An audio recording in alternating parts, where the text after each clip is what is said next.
E aí, pessoal do canal, tranquilo? Como é que vocês estão?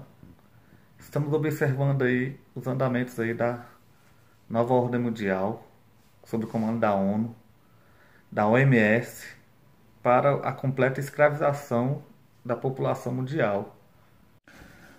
E a China aparece no topo como laboratório da ONU. Já estão colocando câmeras de monitoramento em frente no interior das casas das pessoas, dos cidadãos que estão em quarentena. Isso para quê? Para vigiá-los 24 horas por dia.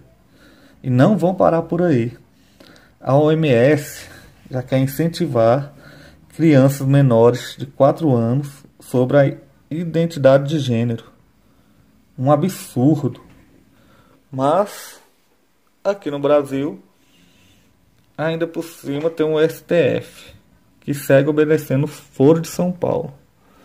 Porque, a pedido do PDT, tenta barrar a indicação do Alexandre Ramagem na Polícia Federal. O que eles querem com isso? Só posso acreditar que tem a ver com... E aí, pessoal, antes do vídeo do professor Lacho Carvalho aí, quero dizer a vocês, para quem puder comprar os livros aí com a gente sempre deixa os links na comunidade. São livros bem interessantes para o momento atual do Brasil e para o futuro, do mundo em geral. Quem tiver interesse também em comprar camiseta, eu sempre deixo o link do Instagram e sempre o contato lá para quem quiser.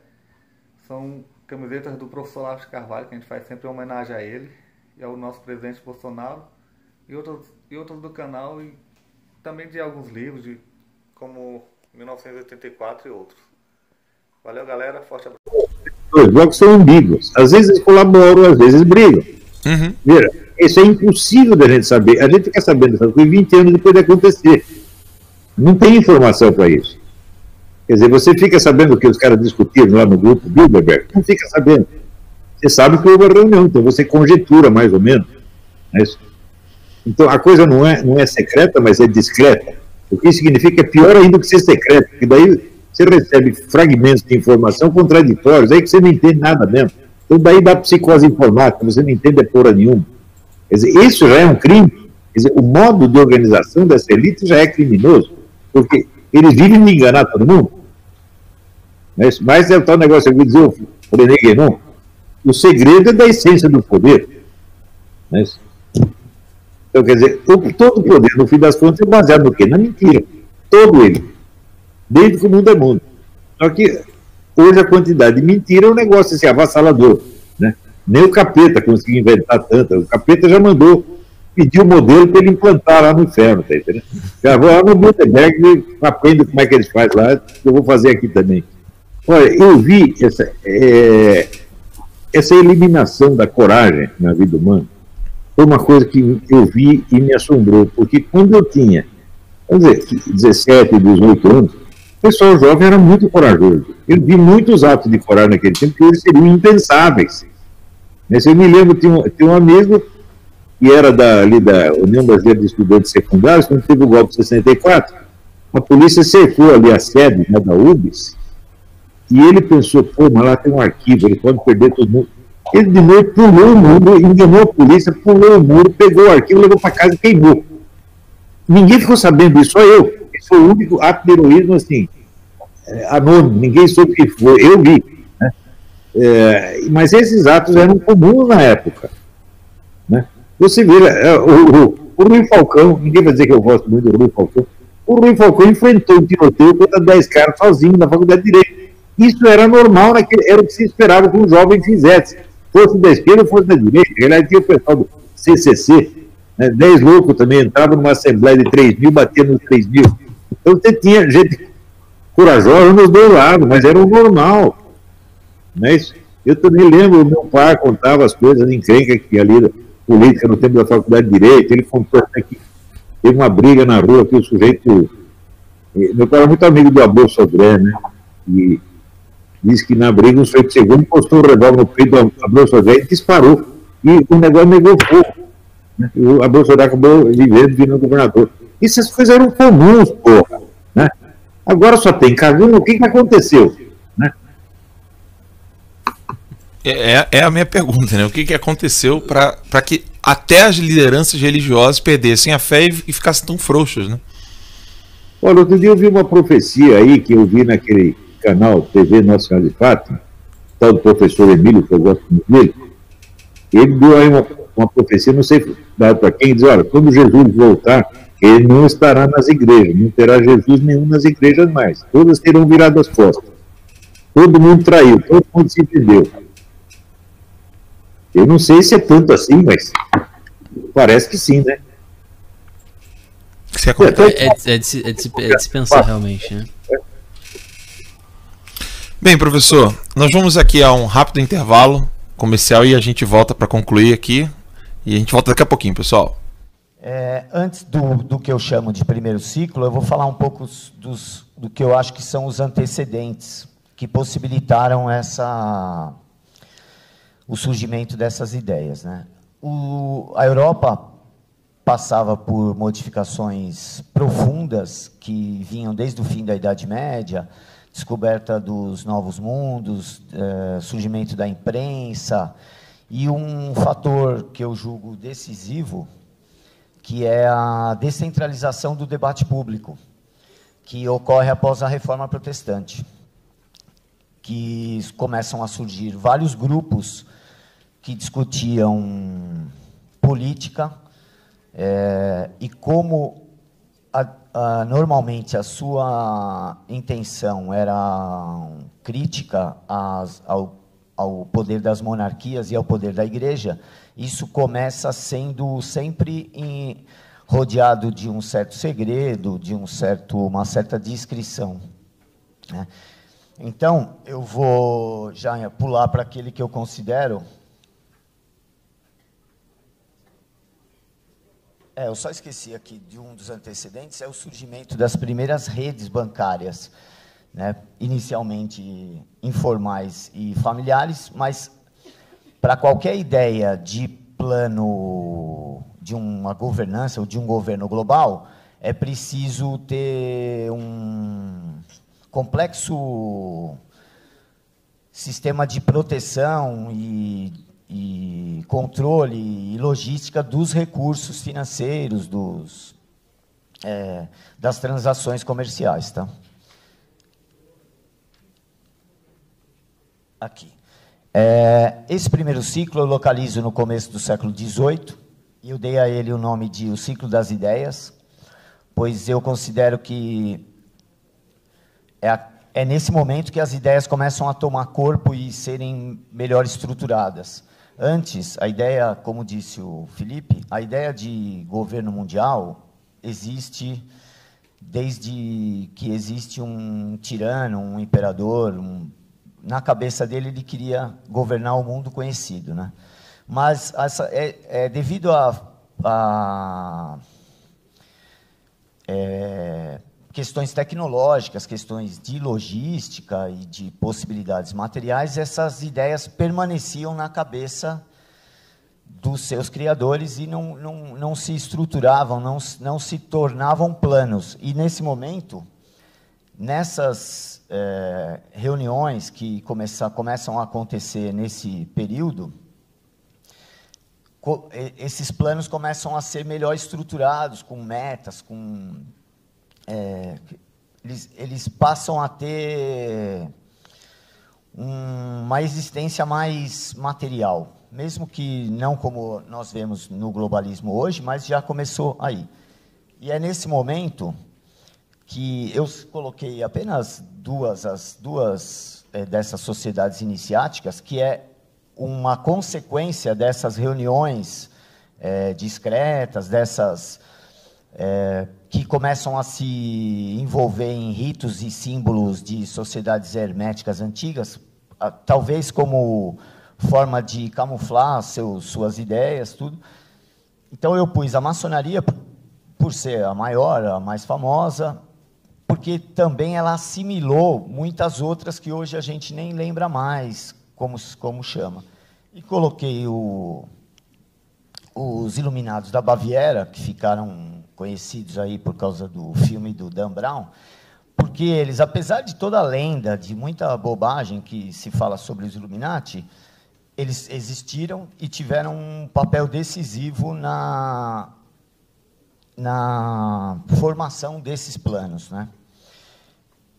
E desde então, tanto nessas duas sociedades, como em todas as outras, que eu só estou pensando alguns elementos de cada um desses ciclos para servir de exemplo, né? Até os ciclos globalistas, que eu não sei se vai ser bem esse nome, é um capítulo do meu próximo livro. Então, lá está tudo muito mais aprofundado aqui e com muito mais elementos. Eu estou pensando alguns, porque eu acho que eles vão servir para a gente continuar a explicação. Desde então, existem documentos, isso é facilmente comprovado, que surge a ideia de se criar uma república universal. Então, eu considero esse primeiro ciclo o ciclo das ideias, que acho que esse não necessita uma explicação maior. Então, eu pulo para o que eu chamo de segundo ciclo, que vai acontecer já no século XIX. Eu chamo o ciclo do método, porque quem já tentou acompanhar, estudar esse processo, vai perceber que a implantação dessas iniciativas normalmente segue um método, segue uma espécie de manejo de tensões contrárias com o objetivo de buscar um determinado fim, né?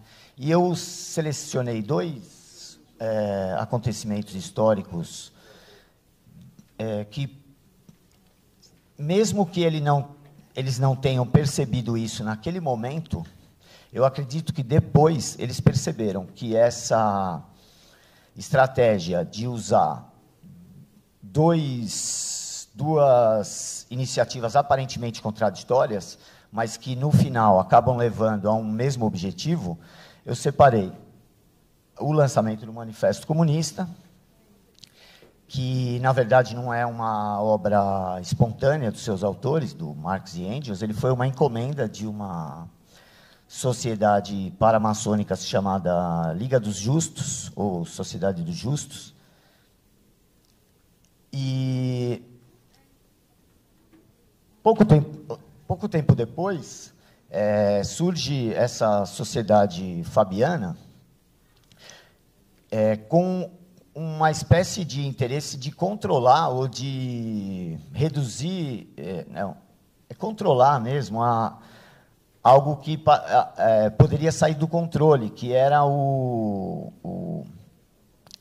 esse pensamento revolucionário que foi tomando corpo logo depois do lançamento do Manifesto Comunista, começou a criar algum risco a esse plano.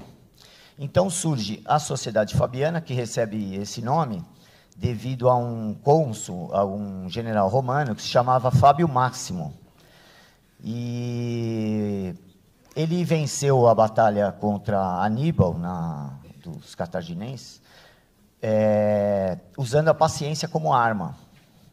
Então, surge aqui o que hoje tem gente que chama de estratégia das tesouras, estratégia de pinça, mas eu acho que fica até melhor explicado nessa equação aí da dialética hegeliana, que inclusive está com um erro ali, seria tese mais antítese igual a síntese. Tá? É a ideia de manejar contrários buscando um objetivo comum. Como eu disse, talvez esse método não tenha sido percebido na hora, mas hoje eu acho que é bem visível a utilização desse método. A gente pode ver isso em política partidária, a gente pode ver em vários tipos de iniciativa, né? Então, o primeiro ciclo, que ocorre no começo do século XVIII, eu acho que a gente pode chamar de ciclo das ideias. O segundo ciclo, o ciclo onde se descobre o método de implantação dessas iniciativas. Então, o terceiro ciclo, eu dei o nome de instrumentos, porque, aparentemente, as pessoas interessadas, as famílias, as organizações interessadas nessas implantações, começam a criar instrumentos que passam a ser usados até os dias de hoje. Então, eu coloquei aqui o Federal Reserve, pois ele é a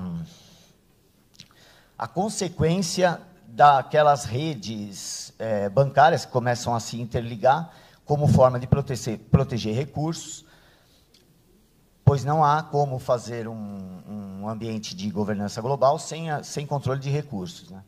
Mas o mais importante aqui são esses dois instrumentos.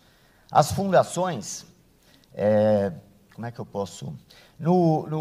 Na virada do século XIX para o século XX, começam as grandes fortunas americanas que saíram da normalidade, né? Tinha as fortunas do aço, das ferrovias, do petróleo, enfim.